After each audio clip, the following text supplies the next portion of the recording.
ಸಾಮಾಜಿಕವಾದಂತಹ ಸೇವಾ ಕಾರ್ಯವನ್ನು ಮಾಡುತ್ತಾ ಒಂದು ಒಳ್ಳೆಯ ಹೆಸರನ್ನು ಪಡೆದುಕೊಂಡಿದೆ. ಅದೇ ರೀತಿಯಲ್ಲಿ ಬೇರೆ ಬೇರೆ ವಿದ್ಯಾಸಂಸ್ಥೆಗಳಲ್ಲಿ ಈ ರೀತಿಯಾದಂತಹ ಒಂದು ವನಮಹೋತ್ಸವ ಆಚರಣೆ ಇರ್ಬೋದು, ಅಥವಾ ಇನ್ನೇ ಆರೋಗ್ಯಕ್ಕೆ ಸಂಬಂಧಪಟ್ಟಂತಹ ಮಾಹಿತಿಗಳನ್ನು ಕೊಡುವಂಥದ್ದಿರ್ಬೋದು, ಅಥವಾ ಏನಾದರೂ ದಾನ ಮಾಡುವಂಥದ್ದಿರ್ಬೋದು. ಇದನ್ನೆಲ್ಲ ಶೈಕ್ಷಣಿಕವಾದ ದಾನ ಇರ್ಬೋದು, ಇದೆಲ್ಲವನ್ನ ಒಳ್ಳೊಳ್ಳೆ ಸೇವಾ ಕಾರ್ಯವನ್ನು ಮಾಡ್ತಾ ಉಂಟು. ಇದೀಗ ರವಿಶಂಕರ್ ಗುರೂಜಿ ಎನ್ನುವಂತಹ ಈ ಗುರೂಜಿಯವರು ನಡೆಸ್ತಾ ಇರತಕ್ಕಂಥ ಈ ವಿದ್ಯಾಸಂಸ್ಥೆಯಲ್ಲಿ ಕೂಡ ಈ ದಿನ ಅವರು ಈ ರೀತಿ ಒಳ್ಳೆಯ ಕೆಲಸ ಕಾರ್ಯಗಳನ್ನು ಮಾಡ್ತಾ ಇದ್ದಾರೆ.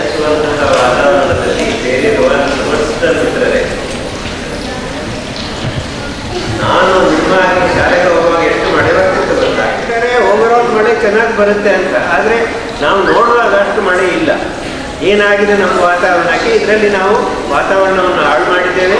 ಆದ ಕಾರಣ ನಾವು ಇಂತಹ ಒಂದು ಕಾರ್ಯಕ್ರಮವನ್ನು ಮಾಡೋದ್ರಲ್ಲಿ ಹೆಚ್ಚಿನ ಅರ್ಥ ಇದೆ.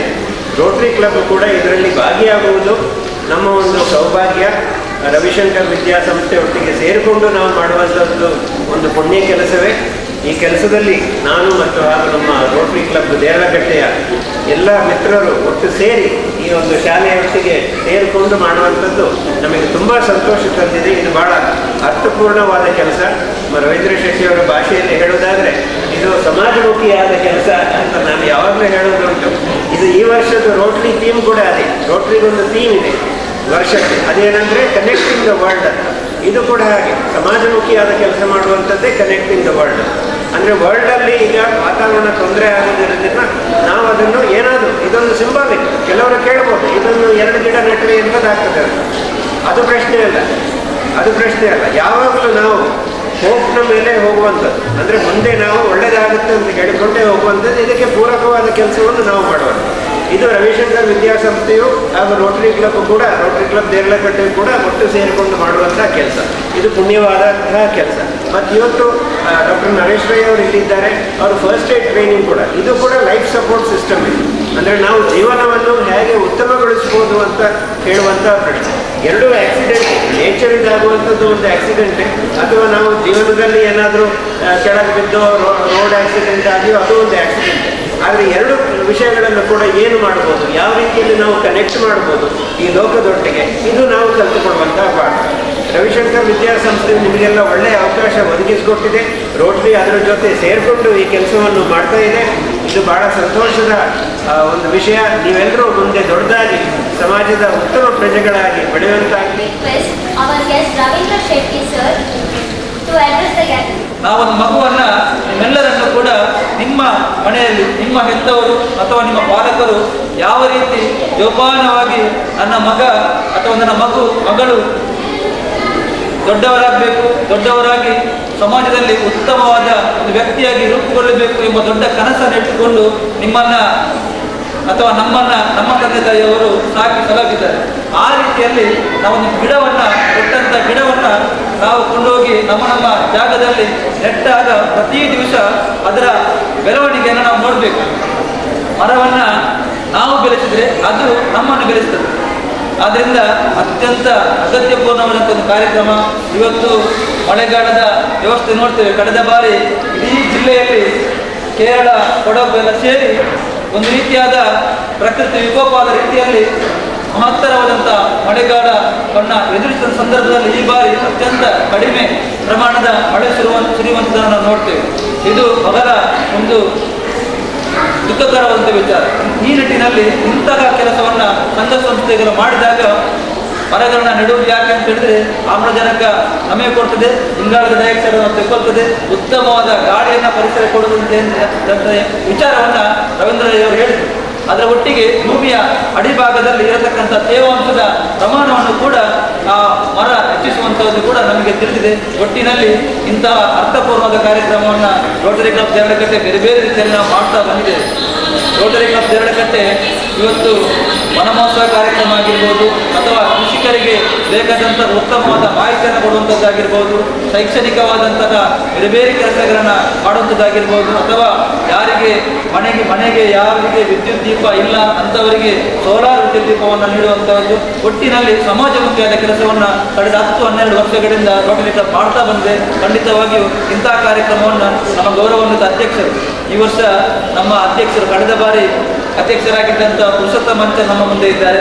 ಬಹಳ ಉತ್ತಮವಾದ ಕೆಲಸವನ್ನು ಮಾಡಿ 23 ಬಹುಮಾನಗಳನ್ನು ನಮ್ಮ ಕ್ಲಬ್ಬಿಗೆ ತಂದುಕೊಟ್ಟಂತಹ ಪುರುಷೋತ್ತಮ ಮಂಚಂದ್ರವರ ಇಡೀ ತಂಡ ನಾವೆಲ್ಲ ಸೇರಿ ಮಾಡಿದಂಥ ಕೆಲಸ. ಅದರ ಜೊತೆಗೆ ಅದನ್ನು ಮುಂದುವರಿಸಲು ಈ ಬಾರಿ ಆ ಒಂದು ಅಧಿಕಾರವನ್ನು ಚುಕ್ಕಾಣಿ ನೀಡಿದವರು ನಮ್ಮ ಮಂಗಳೂರು ವಿಶ್ವವಿದ್ಯಾನಿಲಯದ ಗೌರವಾನ್ವಿತ ಪ್ರೊಫೆಸರ್ ಆಗಿ ಉಪನ್ಯಾಸಕರಾಗಿ ಬಹಳಷ್ಟು ಹೆಸರನ್ನು ಪಡೆದಂತಹ ನಮ್ಮ ರೊಟೇರಿಯನ್ ಡಾಕ್ಟರ್ ರವಿಶಂಕರ್ ರಾವ್ ನಮ್ಮ ಜೊತೆ ಇದ್ದಾರೆ. ಅವರು ನಮ್ಮ ಈ ಬಾರಿಯ ರೋಟರಿ ಕ್ಲಬ್ ರಳಕಟೆಯ ಅಧ್ಯಕ್ಷರಾಗಿ, ಕಾರ್ಯದರ್ಶಿಯಾಗಿ ನಾನು ಆಗ ಹೇಳಿದಂತೆ ವಿಕ್ರಮ್ ದತ್ತರವರಿದ್ದಾರೆ. ನಾವೆಲ್ಲ ಒಟ್ಟು ಸೇರಿ ಈ ವರ್ಷವನ್ನು ಕೂಡ ಬಹಳ ಉತ್ತಮವಾದಂಥ ಆದರ್ಶಪೂರ್ಣವಾಗಿ ಕೆಲಸವನ್ನು ಮಾಡಲಿಕ್ಕೆ ನಾವೆಲ್ಲರೂ ಕೂಡ ಸಜ್ಜಾಗಿದ್ದೇವೆ. ಆ ನಿಟ್ಟಿನಲ್ಲಿ ಮೊದಲ ಕಾರ್ಯಕ್ರಮ ಇವತ್ತು ಬಹಳ ಅರ್ಥಪೂರ್ಣವಾದ ವನಮಹೋತ್ಸವ ಕಾರ್ಯಕ್ರಮ, ಅದು ಕೂಡ ಶ್ರೀ ರವಿಶಂಕರ ವಿದ್ಯಾಮಂದಿರ ನಡೆಯುತ್ತಿರುವಂಥದ್ದು ನಿಜವಾಗಿಯೂ ನಮ್ಮ ರೋಟರಿ ಕ್ಲಬ್ ರಳಕಟೆಗೆ ಒಂದು ಬಹಳ ಗೌರವದ ವಿಚಾರ ಅಂತ ಹೇಳುತ್ತಾ, ಮುಂದಿನ ದಿನಗಳನ್ನು ಕೂಡ ನಮಗೆಲ್ಲರಿಗೂ ಕೂಡ ಸಮಾಜಮುಖಿಯಾಗಿ ಕೆಲಸವನ್ನು ಮಾಡಲಿಕ್ಕೆ ಸರ್ವಶಕ್ತ ಭಗವಂತರು ನಮಗೆ ಆಶೀರ್ವಾದವನ್ನು ಮಾಡಿ. ಯಾವಾಗಲೂ ತೀವ್ರ ನಿಗಾ ಘಟಕದ ಒಳಗೆ ಅಂದರೆ ICUನ ಒಳಗೆ ಕೆಲಸ ಮಾಡ್ತಿರೋ ಅನಂತನ್ ಸರಿಗೆ ಗೊತ್ತು. ಅವರೆಲ್ಲ ಹೆಡ್ ಇಂಜುರಿ ಕೇಸಸ್ ನಾವು ಆ್ಯಸ್ ಎ ಟೀಮ್ ನಾವು ಕೆಲಸ ಮಾಡ್ತಾ ಇದ್ದೇವೆ. ಇವತ್ತಿನ ಒಂದು ದಿವಸ ಈ ಗೋ ಗ್ರೀನ್ ಖಂಡಿತವಾಗಿಯೂ ನಾವು ಇದಕ್ಕೆ ಇನಿಷಿಯೇಟ್ ಮಾಡಿದ್ದೀರಿ ನೀವು. ಯಾಕೆಂತ ಹೇಳಿದರೆ ಈ ನಮ್ಮ ಪಾಪ್ಯುಲೇಷನ್ ಜಾಸ್ತಿ ಆಗ್ತಾ ಇರಬೇಕಾದ್ರೆ ನಮಗೆ ಬಿಲ್ಡಿಂಗ್ಗಳು ಅದೆಲ್ಲ ಬೇಕಾಗ್ತದೆ. Concretisation is a must. Along with the concretisation ನಾವು ಈ ಮರ ಗಿಡಗಳನ್ನು ನೆಡಬೇಕು. ಇದು ನಾನು ಹೇಳೋದು ಮಾತ್ರ ಅಲ್ಲ, ನಾನು ಇದನ್ನು ಪಾಲನೆ ಮಾಡ್ತಾ ಇದ್ದೇನೆ 15 ವರ್ಷಗಳಿಂದ. ನಮ್ಮ ಕ್ಯಾಂಪಸ್ಸಲ್ಲಿ ನಾನು ಸರ್ ಕೆಲವು ಗಿಡಗಳನ್ನು ನೆಟ್ಟಿದ್ದೇವೆ. ಈ ವರ್ಷ ಕೂಡ ನೆಡಲಿಕ್ಕೆ ಉಂಟು ಸಣ್ಣದಿಂದ ಕೂಡ. ಯಾಕಂದರೆ ಅದು ಅಡಿಕೆಯಲ್ಲಿ ಬಂದಂಥದ್ದು. ವರ್ಷ ಅಲ್ಲಿ ಕೂಡ ಎಷ್ಟು ಜನ ವಿದ್ಯಾರ್ಥಿಗಳಿದ್ದಾರೆ ಅವರೆಲ್ಲರ ಕೈಯಲ್ಲಿ ಒಂದೊಂದು ಗಿಡವನ್ನು ನಡೆಸ್ತಾರೆ.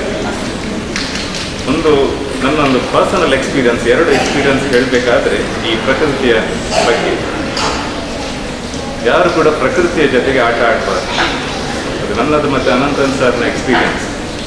2015 ಅಲ್ಲ ಸರ್, ನೇಪಾಳ ಬಹಳಷ್ಟು ಒಂದು ಪ್ರಕೃತಿ ವಿಕೋಪ ಆಯಿತು. ನಾನು ಸರ್ ಪ್ಲಸ್ ಒಂದು 8 ಜನ ಹೋಗಿ ಒಂದು ವಾರ ನಾವಲ್ಲಿದ್ದು ಡಾರ್ಜಿಲಿಂಗ್ ಅಂತ ಹೇಳುವ ಜಾಗದಲ್ಲಿ ನಾವಲ್ಲಿ ಸರ್ವಿಸ್ ಮಾಡಿದ್ದೇವೆ. ಅಲ್ಲಿ ಹೋಗಿ ನೋಡಬೇಕಾದ್ರೆ ಎಲ್ಲಿ ಎಲ್ಲ ಅಂದರೆ ನೇಪಾಳದ ಅದು ಭೂಪಟ ಹೇಗುಂಟು ಅಂತ ಹೇಳಿದರೆ ಸುತ್ತ ಅದು ಪರ್ವತಗಳು, ಮಧ್ಯದಲ್ಲಿ ಪೇಟೆ. ಅಲ್ಲಿ ಏನಾಗಿದೆ ಅಂತ ಹೇಳಿದರೆ ಎಲ್ಲಿ ಎಲ್ಲ ಪರ್ವತಗಳುಂಟ ಅದರ ತುದಿಯನ್ನು ಚಾಪ್ ಮಾಡಿ ಅಲ್ಲಿ ಬೇಸಾಯ ಮಾಡಿ ಎಲ್ಲ ಕಡೆ ಡಿಸಾಸ್ಟರ್ ಹೈಯೆಸ್ಟ್ ಜನರು ತೀರ್ಕೊಂಡದ್ದು ಆ ಜಾಗದಲ್ಲಿ ಕಂಪನ ಆಯಿತು. ಅದು ಯಾವಾಗಲೂ ನಮ್ಮನ್ನೊಂದು ಪ್ರೊಟೆಕ್ಟ್ ಮಾಡಲಿಕ್ಕೆ ಇರುವಂತಹ ಒಂದು ಸಂಗತಿ. ರವೀಂದ್ರಣ್ಣ ಹೇಳಿದರು, ಈಗ ಕೊಡಗಿನಲ್ಲಿ ಆಯಿತು, ಕೇರಳದಲ್ಲಿ ಆಯಿತು, ಮತ್ತು ಬೇರೆ ಕೆಲವು ಜಾಗದಲ್ಲಿ ಆಯಿತು. 1975ರಿಂದ ನಾನು ಮಡಿಕೇರಿಗೆ ಹೋಗ್ತಾ ಇದ್ದೇನೆ, 44 ವರ್ಷದಿಂದ. ಈಗ ಗುಡ್ಡಗಳೆಲ್ಲ ಹೋಗಿ ಹೋಮ್ ಸ್ಟೇಗಳು ಬಂದಿದೆ.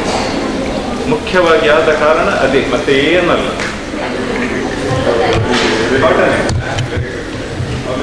ನೋಡಿ,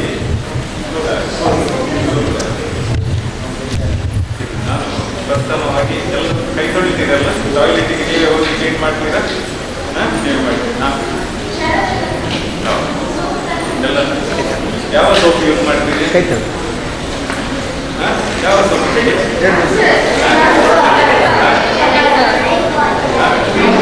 life bye, very good. because lifebuoy contains carbolic acid, that is an antiseptic. ಹೇಗೆ ಬನ್ನಿ ತುಳಸಿನಲ್ಲಿ ಹೇಗೆ ಕೈ ತೊಳೆಯುವುದಂತ ಇಲ್ಲಿ ಬನ್ನಿ. ಫಸ್ಟ್ ನೀರು ಬಿಡ್ತೀರಲ್ಲ, ಫಸ್ಟ್ ನೀರು ಬಿಟ್ಟು ಆಮೇಲೆ ಸೋಪ್ ತಗೊಳ್ತೀವಿ. ಹೇಗೆ ತೊಳೆಯುವುದು ಕೈ? there are 6 steps. 6 steps ಉಂಟು, ಆಯ್ತಾ? ನೋಡಿ, ನಮ್ಮ ಸಂಪೂರ್ಣ ನಮ್ಮ ಈ ಹಸ್ತ ಅದರ ಮೇಲೆ ಮುಂದೆ ಇಲ್ಲಿವರೆಗೆ ಯಾವಾಗ ತೊಳಿಬೇಕು. ಇಟ್ಸ್ ಎ ಗುಡ್ ಹ್ಯಾಬಿಟ್, ಗೊತ್ತಾಯ್ತಲ್ಲ? ಬಿಕಾಸ್ 99% ಆಫ್ ದ ಇನ್ಫೆಕ್ಷನ್ಸ್ ಹುಟ್ಟಿನಲ್ಲಿ ಆಹಾರದ ಮೂಲಕ ಬರುವಂಥದ್ದು. ನೋಡುವ ಇದೆಲ್ಲ ಎಲ್ಲರೂ ತೆಗಿತೀರಲ್ಲ ಒಬ್ಬರು. Very good. ಫಸ್ಟ್ ಈಸ್ ನೋಡಿ ಈ ಥರ ನೋಡಿ, ಎಲ್ಲರೂ ಮಾಡಿ ತೋರಿಸಿ. ಫಸ್ಟ್ ಸ್ಟ್ಯಾಪ್ಗೆ ನೀರು ಬಿಡಬೇಕು, ಆಮೇಲೆ ಸೋಪ್ ತೆಗೀರಿ, ಲೈಕ್ ಬಾಯ್ಸ್ ತೆಗೆದು first step is this one. Second step ಈ ಥರ. ಓಕೆ, ಸೊ ಪಾಮ್ ಮತ್ತು ಡಾರ್ಸಮ್ ಆಫ್ ದ ಹ್ಯಾಂಡ್ ಈ ಥರ ಮಾಡ್ತೀವಿ. ಆಯಿತಾ? ಎಷ್ಟು ಸಲ? 5 ಸಲ ಮಾಡ್ತೀವಿ. ಆಮೇಲೆ ನೆಕ್ಸ್ಟು ಈ ಕೈ. ಓಕೆ ಆಯಿತಾ? ನೆಕ್ಸ್ಟ್ ಹೀಗೆ ಮಾಡಿ, ಹೀಗೆ ಹೀಗೆ ನೋಡಿ, ಹೀಗೆ. ಓಕೆ ನೆಕ್ಸ್ಟ್ ನೋಡಿ, ಈ ಕೈ ಮಾತ್ರ ಆಗ್ತದೆ, ಕೈಯ ಬೆರಳಿನ ತುದಿಯಲ್ಲಿ ಕೊಳೆ ಹಾಗೆ ಇರ್ತದೆ. ಹೀಗೆ ಮಾಡಿ 5 times. Okay next last is the thumb. ಈ ಥರ ಹೀಗೆ ಮಾಡಿ.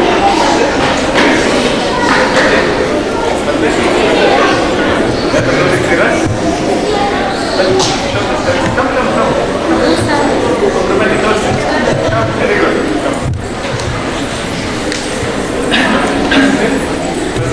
ಟ್ಯಾಬ್ಗೆ ನೀರು ಬಿಡೋದು, ಆಮೇಲೆ ಸೋಪ್ ತೆಗೆದು, ಮತ್ತೆ ಫಸ್ಟ್ ಹಾಕಿ 5 times. Okay next is dorsum 5 times. Next ಈ ಕೈ. ಓಕೆ ನೆಕ್ಸ್ಟ್ ಇಸ್ ಈ ಥರ ಮಾಡಿ 2 ಕೈ. ನೆಕ್ಸ್ಟ್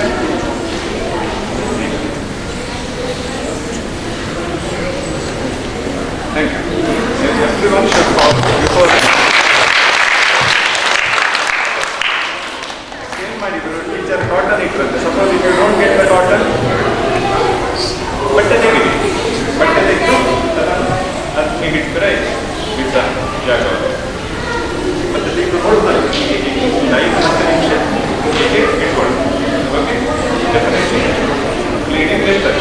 5-6 ನಿಮಿಷದಲ್ಲಿ ಆಟೋಮೆಟಿಕ್ಕಾಗಿ ಕ್ಲೀನಿಂಗ್ ಇರ್ತದೆ.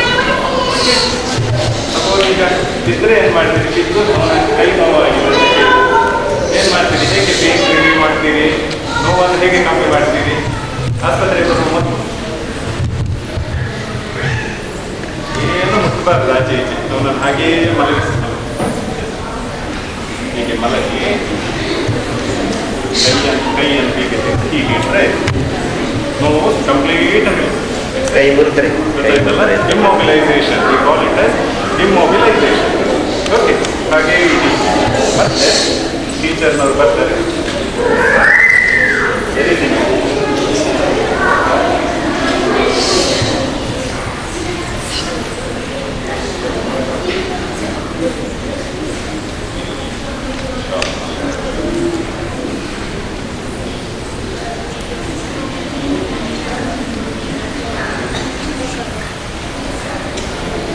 ಆಯ್ತಾ?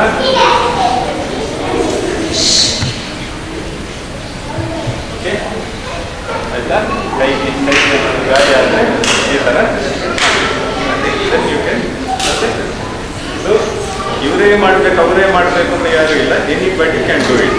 You can do it on anybody, anywhere to anyone. ಯಾರು ಕೂಡ ಮಾಡ್ಬೋದು. ಹುಡುಗ ನಾನು ಮುಟ್ಟಬಾರ್ದು ಅಂತ ಹುಡುಗಿಯರಿಗೆ ಮಾಡಬಾರ್ದು. It's a divine purpose. Okay suppose ಬಿಸಿ ನೀರು ಅಥವಾ ಬೆಂಕಿ ಏನಾದರೂ ತಾಗಿತ್ತು ಅಂತ ಹೇಳಿದ್ರೆ ಏನು ಮಾಡ್ತೀವಿ?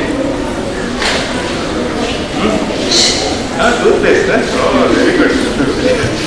Don't do that. ಆಯ್ತಾ? ಟೂತ್ ಪೇಸ್ಟ್ ಎಲ್ಲ ಏನು ಹಾಕಬೇಡಿ.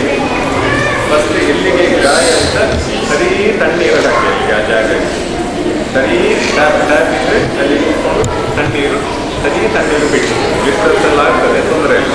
ಸರಿ ತಣ್ಣೀರು ಹಾಕಿ 5-10 ನಿಮಿಷ. ಮತ್ತು ನಮ್ಮ ಆಸ್ಪತ್ರೆ ಟೀಚರ್ ಹತ್ರ ಹೇಳಿ ಆಸ್ಪತ್ರೆಗೆ ಕಳಿಸಿ. ಫಸ್ಟ್ ಆಫ್ ಆಲ್ ಎಶ್ಯೂರೆನ್ಸ್ ಕೊಡ್ಬೇಕು. ಇಲ್ಲ ಏನಾಗೋದಿಲ್ಲ, ಇದೆಲ್ಲ 90% ಆಫ್ ಇದು ನಿಮ್ಮ ಮಾನಸಿಕ ಸ್ಥಿತಿಯಿಂದ ಬರುವಂಥದ್ದು. ಏನು ಹೆದರಬೇಡಿ. ಆಯಿತಾ? ಗೊತ್ತಾಯ್ತಲ್ಲ? ಮತ್ತು ಈ ಇಂಜುರಿ ಆಗುವಾಗ ದಯವಿಟ್ಟು ಸಕ್ಕರೆ ಟೀ ಪುಡಿಯನ್ನು ಹಾಕಬೇಡಿ. ಗೊತ್ತಾಯ್ತಲ್ಲ? ಬಟ್ಟೆ ತೆಗೆದು ಅದು ಬಿದ್ದರೆ ಸಾಕು. ಸಕ್ಕರೆ ಟೀ ಪುಡಿ ಎಲ್ಲ ಹಾಕಿದರೆ ಮತ್ತೆ ಅಲ್ಲಿ ನಮಗೆ ಮತ್ತೆ ದೊಡ್ಡ ಕೆಲಸ, ಮತ್ತೆ ನೋವು ಜಾಸ್ತಿ ಆಗ್ತದೆ. ಗೊತ್ತಾಯ್ತಾ? ಮತ್ತೆ what do you want?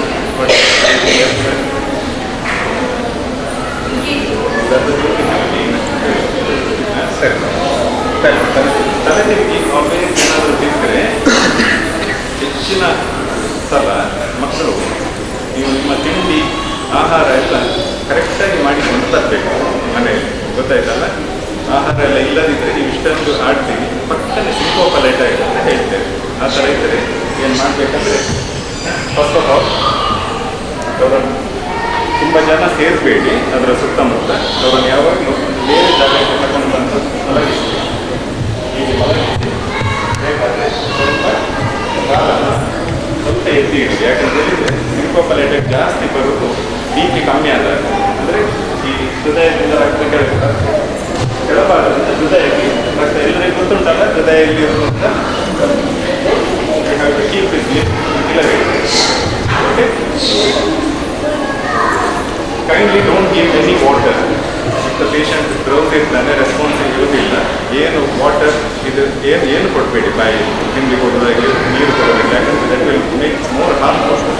ಯಾಕಂತ ಹೇಳಿದರೆ ಆಪ್ಷನ್ ಆಗಿ ಶ್ವಾಸಕೋಶಕ್ಕೆ ಹೋದರೆ ಮತ್ತೆ ಕಾಂಪ್ಲಿಕೇಶನ್. ಐಸ್ ಪ್ಯಾಕೆಟ್ಸ್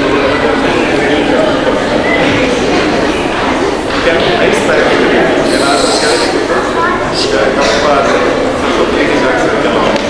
ಅಂತಹ ಸ್ಥಳೀಯ ಕಮ್ಮಿ ಮಾಡಲಿಕ್ಕೆ ಐಸ್ ಪ್ಯಾಕೆಟ್ ಓಡುವಾಗ ಆಡುವಾಗೆಲ್ಲ ಸ್ನಾಯು ಸೆಳೆತ ಅಂತ ಹೇಳ್ತೇವೆ, ಮಸಲ್ ಕ್ಯಾಚ್ ಆಫ್ ಸ್ಟ್ರೈಟ್. ಕೈಲಿ ರಿಲ್ಯಾಕ್ಸ್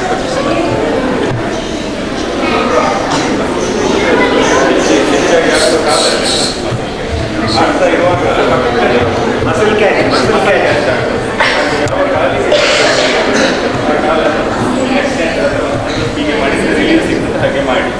ಅದಕ್ಕೆ ಯಾವಾಗ ಹೆಚ್ಚು ದ್ರವ ಪದಾರ್ಥ ನೀರನ್ನು ಜಾಸ್ತಿ ಕುಡಿಬೇಕು. ನೀರು ಕಮ್ಮಿ ಆದಾಗ, ಡಿಹೈಡ್ರೇಷನ್ ಜಾಸ್ತಿ ಆದಾಗ ಇಂಥ ಮಸಲ್ ಕ್ಯಾಚ್ಗಳೆಲ್ಲ ಬರುವಾಗ